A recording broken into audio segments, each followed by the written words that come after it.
Masjid Quba, para jemaah travel Taqwa mengunjungi kebun kurma Madinah. Dengan jarak tempuh 30 menit, para jemaah sudah sampai di kebun kurma.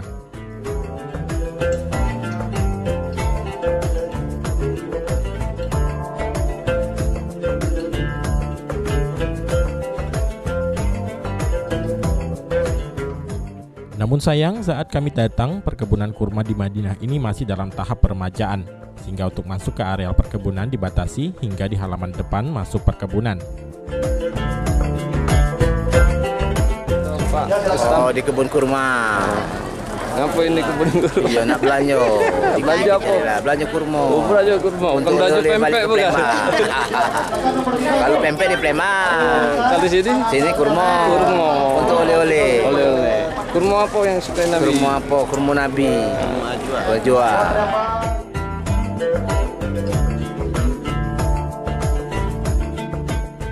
Di perkebunan kurma Madinah ini, berbagai macam kurma dihasilkan dengan beraneka macam rasa, seperti rasa coklat, keju, dan rasa lainnya. Namun kurma berjenis ajwa yang merupakan kurma kesukaan Nabi Muhammad SAW menjadi kurma yang favorit untuk diburu para jamaah umroh travel Taqwa maupun jamaah umroh seluruh dunia. Para jamaah pun meluangkan waktu hampir 2 jam untuk berbelanja di kebun kurma ini.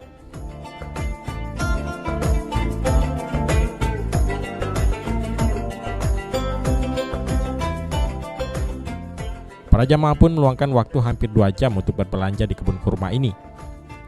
Halal, cicip halal. Muhammad, halal. Kurma.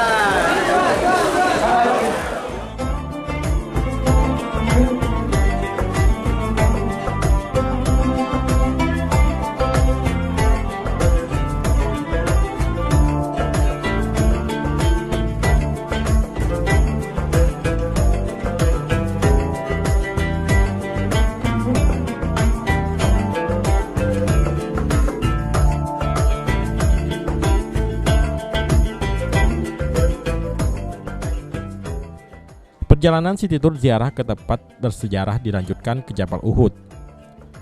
Untuk menuju Jabal Uhud, lama perjalanan tidak lebih dari 1 jam. Tibalah para jamaah travel Taqwa di Jabal Uhud. Jabal Uhud adalah sebuah gunung di utara Madinah dengan ketinggian sekitar 350 meter.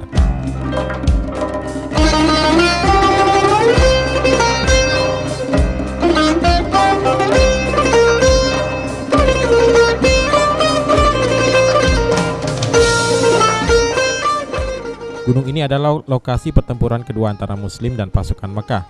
Pertempuran Uhud terjadi pada tanggal 23 Maret 625 Masehi antara sejumlah kecil komunitas Muslim dari Madinah, tepat di barat Laut Jazirah Arab dengan kekuatan dari Mekah. Gunung Uhud terbentuk dari batu granit berwarna merah memanjang dari tenggara ke barat laut dengan panjang 7 km dan lebar hampir 3 km.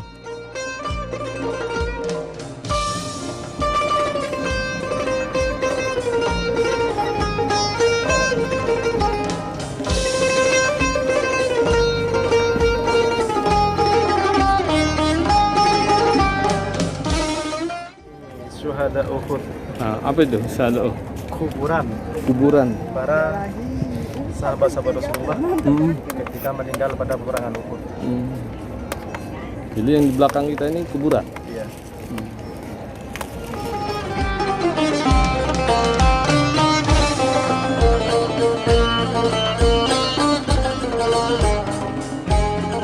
Adalah paman Sayyidina Nabi Muhammad yang bernama Sayyidina Hamzah, dan kedua adalah Mus'ab bin Umair. Kok bisa dikenali? Karena ketika peperangan Uhud, Sayyidina Hamzah itu terbelah dadanya, dibelah oleh Wahsy, Hindun, dan jantungnya itu dikunyah oleh Hindun. Begitu bencinya Bapak Ibu. Matanya, telinganya dipotong, hidungnya juga dipotong pada peperangan itu Bapak Ibu.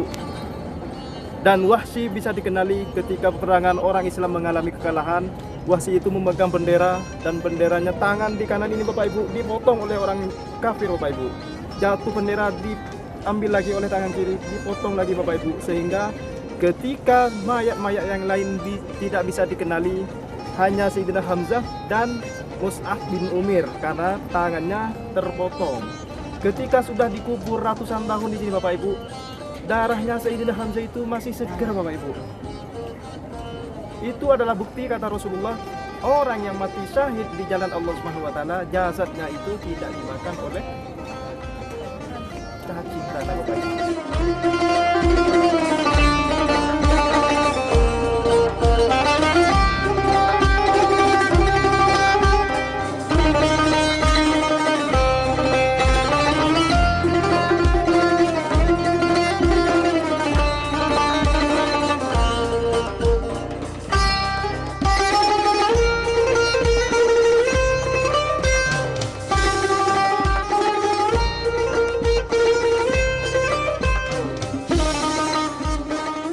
Dari Jabal Uhud dan tempat bersejarah lainnya di kota Madinah ini, rombongan jamaah kembali ke hotel untuk persiapan melaksanakan umroh.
Dari Jabal Uhud dan tempat bersejarah lainnya di kota Madinah ini, rombongan jamaah kembali ke hotel untuk persiapan melaksanakan umroh. Arahan dan bimbingan diawali dengan Ustadz Taqwa. Dalam bimbingannya dan arahannya, Ustadz Taqwa lebih menekankan tujuan kedatangan untuk beribadah ke Tanah Suci.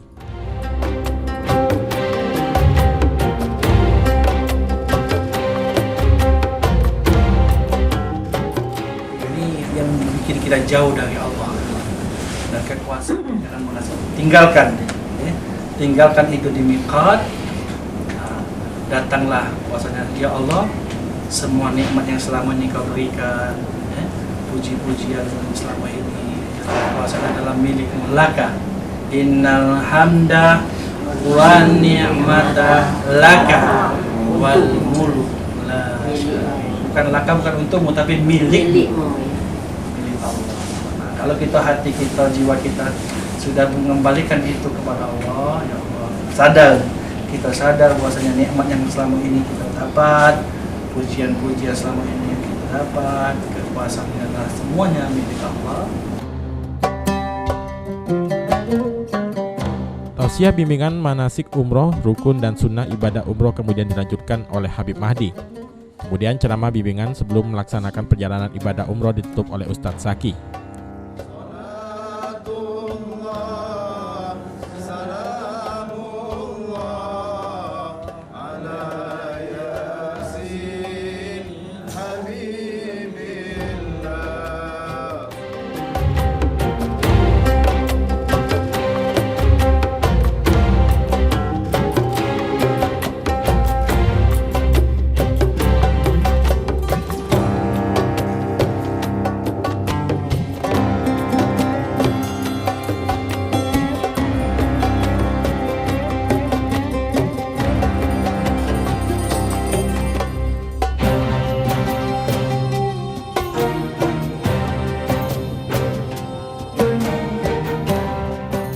Perjalanan umroh menuju kota Makkah dilakukan sejak pagi pukul 9 pagi dari hotel.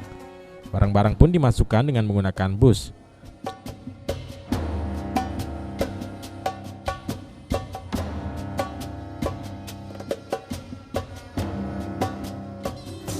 Ustadz, ini rombongan jamaah travel mau kemana ini Ustadz Taqwa hari ini? Insyaallah hari ini kita mulai ibadah umrah Jamaah sudah bersiap-siap dari hotel menuju ke Miqat Ali, insyaallah. Mohon doa mudah-mudahan semua jamaah umrahnya diterima oleh Allah Subhanahu wa taala. Kabul insyaallah.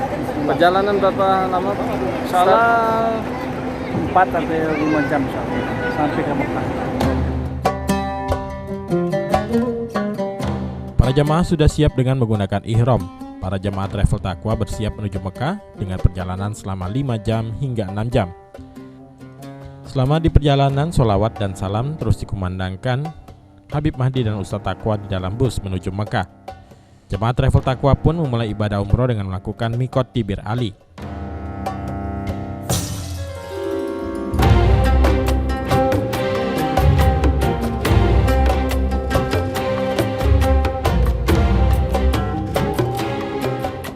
Perjalanan dimulai dari hotel di Madinah ke Bir Ali dengan jarak tempuh sekitar 11 km. Menggunakan mobil hanya memakan waktu sekitar 20 menit. Mikot adalah batas bagi dimulainya ibadah haji atau umroh, batas-batas yang telah ditetapkan. Apabila melintasi mikot, seseorang yang ingin mengerjakan haji perlu mengenakan kain ihram dan memasang niat. Mikot terdiri 2 jenis. Mikot zamani, batas yang ditentukan berdasarkan waktu, dan mikot makani, batas yang ditentukan berdasarkan tempat.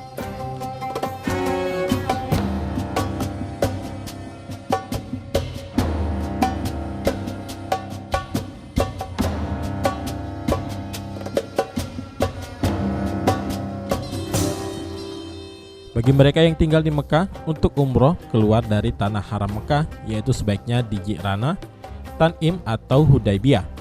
Bagi yang datang dari selatan dan timur seperti Yaman dan Riyadh, tempat untuk berihram adalah Qarnul Manazil. Bagi yang datang dari Madinah seperti jamaah travel umroh ini, mikot tempatnya di Bir Ali. Masjid Bir Ali dibangun pada masa Rasulullah SAW. Dulunya terdapat sebuah pohon akasia. Pohon tersebut menjadi tempat bernaungnya Rasulullah ketika ingin menjalani umroh. Kemudian masjid ini dibangun di dekat pohon tersebut. Sesampainya di Bir Ali, terlihat bangunan megah seperti benteng kokoh berbentuk persegi yang memiliki menara menjulang tinggi. Bangunan ini menghadap bukit berbatu cadas, juga berpasir, dipisahkan oleh jalan utama. Memiliki fasilitas parkir yang mampu membuat ratusan kendaraan besar dan kecil. Masjid Mikot Bir Ali ini dijadikan Rasulullah SAW tempat melaksanakan mikot dan berihram untuk umroh. Kemudian saat ini para jemaah seluruh penjuru dunia meneladani jejak Rasulullah untuk mikot dan berihram di Bir Ali. Jemaah travel Taqwa pun turun dari bus dan memasuki Masjid Bir Ali atau nama lainnya Masjid Mikot. Jemaah mulai memasuki masjid untuk melaksanakan sholat sunnah. Namun untuk jemaah travel Taqwa, bacaan niat umroh dilakukan secara berjemaah di dalam bus yang dipimpin pembimbing Habib Mahdi dan Ustadz Taqwa.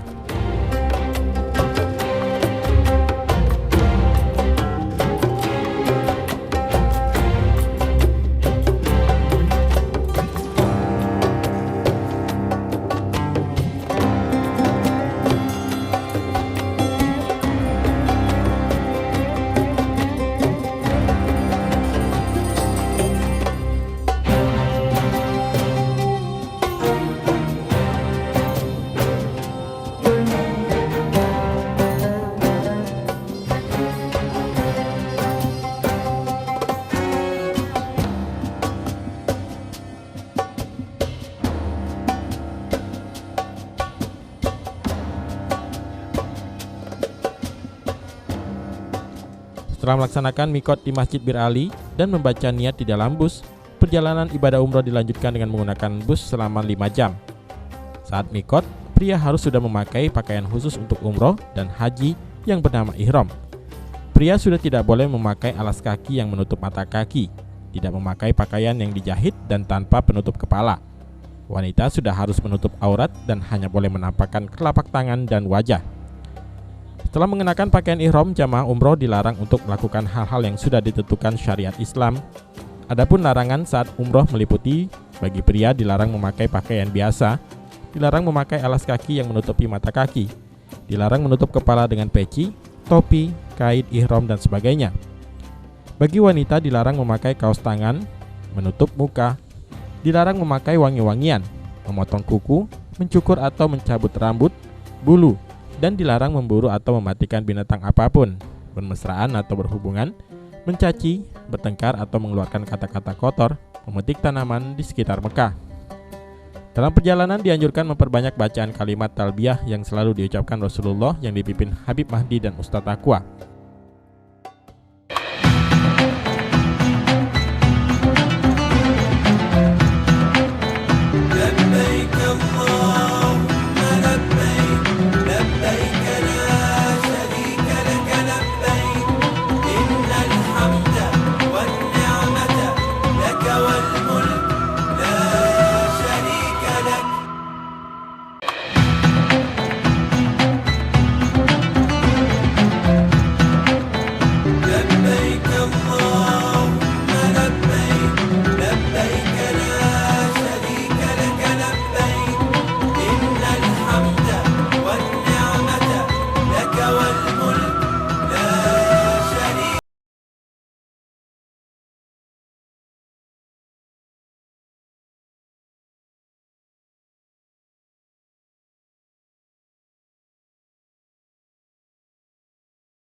Setelah makan, kemudian langsung mempersiapkan diri melaksanakan rangkaian ibadah umroh.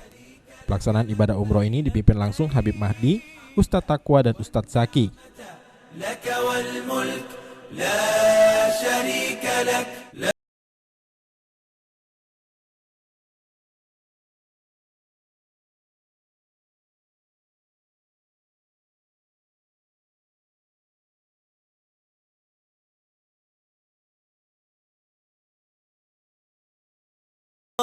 Pelaksanaan rangkaian umroh berjalan dari hotel menuju masjid dengan setiba di Masjidil Haram, langsung melaksanakan sholat sunnah dan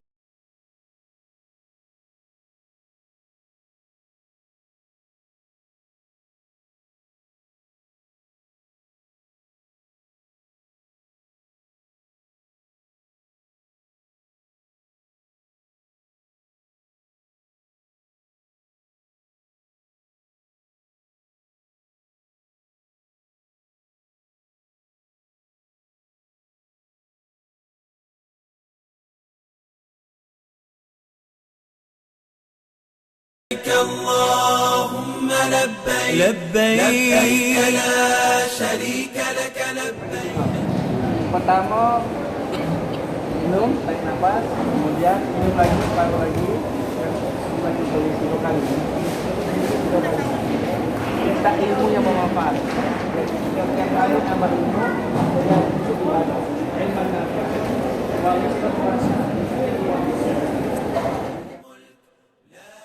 setelah sholat berjamaah, rangkaian selanjutnya mengelilingi Ka'bah atau tawaf 7 putaran.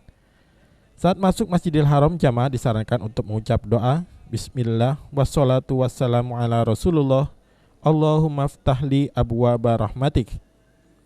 Kemudian para jamaah umroh turun dan terus menuju tempat tawaf. Jamaah Travel Taqwa memulai tawaf dari garis lurus antara pintu Ka'bah dan tanda lampu hijau di lantai atas Masjidil Haram.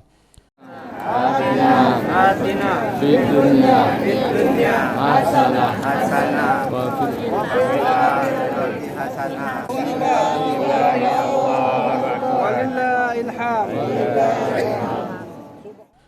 Tawaf adalah kegiatan mengelilingi Ka'bah sebanyak 7 kali. Tawaf adalah salah satu amal ibadah yang dilaksanakan Muslim pada saat melaksanakan haji dan umroh. Tawaf hanya dilakukan di Masjidil Haram Mekah. Dalam setiap putaran, para jemaah Travel Taqwa memberikan isyarat atau melambai atau istilam di salah satu sudut Ka'bah, bahkan jika mampu mencium Hajar Aswad atau menyentuhnya dengan tangan. Selesai tawaf, jemaah bisa sholat di Hijr Ismail, kawasan setengah lingkaran di depan Ka'bah di belakang makom Nabi Ibrahim. Saat sholat di sini, pahala yang didapat sama seperti sholat di dalam Ka'bah. Rakaat pertama jamaah Travel Taqwa membaca surah Al-Fatihah, dilanjutkan dengan membaca surat Al-Kafirun. Pada rakaat kedua membaca surat Al-Fatihah dilanjutkan dengan membaca surat Al-Ikhlas. Setelah sholat sunnah dan berdoa di depan Ka'bah dan di depan makam Nabi Ibrahim, para jemaah travel umroh menuju ke tempat sa'i dengan berjalan atau berlari kecil Dari Bukit Sofa ke Bukit Marwah sebanyak 7 kali.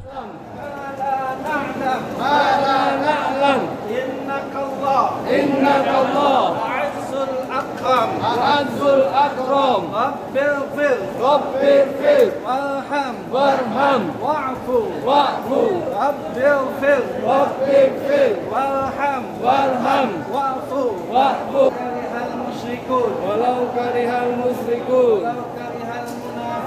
Walau karihal munafiqun La ilaha illallah.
Bersama Travel Taqwa dan PAL TV akan dilanjutkan pada minggu depan di jam yang sama.